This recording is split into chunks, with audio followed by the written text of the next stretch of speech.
white line. It's a short 240-metre blast to turn number 1, and they fan out to 3 and 4 wide as we get underway with the trophy race on Saturday morning here at Sandown Raceway.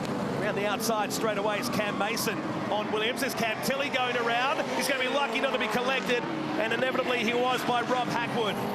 And all the championship contenders just backed right out of it at the start to make sure that they didn't get caught up in that kind of incident, Matt. And that was just really unfortunate. Low grip conditions. The pacer was wide out over the painted exit curb at turn 1. Spun. Rob Hackwood had nowhere to go, and it was stacks on the mill behind that. And there'll be some damaged race cars need to be patched back together for the championship race later on. And the pacer very much out of the show. They've had a shocking weekend already. This is Bauer going up the back straight, working on Adam Garwood. Jim Policina in front, but we've gone safety car. Predictably so after that big incident at turn 1. It's given Bauer 10 positions straight away. Rob Hackwood damaged the right front of his number 24 car. The Cam Tilley spun in the middle of that turn. We kind of thought that would be the trouble point with that rivers of water running across the track, but it happened before that part of the circuit. Cam Tilley, who was in trouble yesterday in qualifying, and the frustration pouring of the Anglomoil driver as he walks away from his car. Had a really tough day yesterday. Power steering issues on this car and spewing oil out of the power steering pump in both practice and qualifying. And that gives you an idea, in the glare of the sunlight, shows you the wet patches on the circuit. So you can understand why they were struggling for grip. And it looks to me, Hackwood's got slicks on his car. So they've rolled the dice on tyres. And he was an unwilling participant in that accident, but just caught up in someone else's spin. So we'll go back and unpick it all. Bauer got a really good start left of screen over the pit exit lane and got a couple of cars on the rolling start. Johnson hanging right back, but watch the bright blue Valiant pacer sweeping around the outside of Hackwood. So there was actually contact, yeah.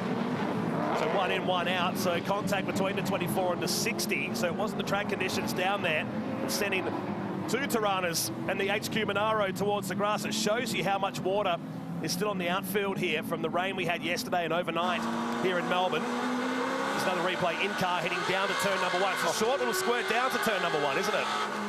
And in second gear, the car burst into wheel spin. And that's back off to first gear for Ryan Hansford in the Tirana. And this is all going to unfold.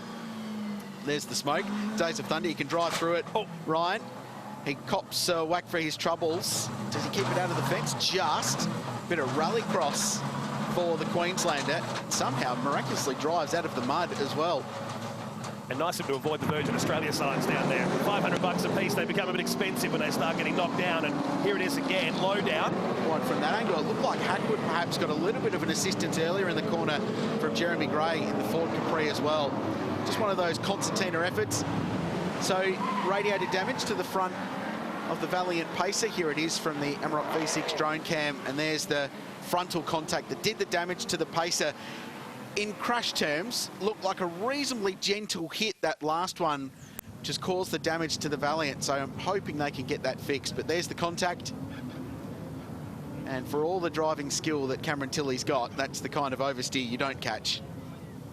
They were lucky the fact the track was a bit damp down there too. They weren't carrying the speed they normally would in dry conditions. And there's the contact again. So he got in the front, in the rear. It's also put Peter Burnett in the pits. He'll have damage to the front of his number 12 Tirana as well.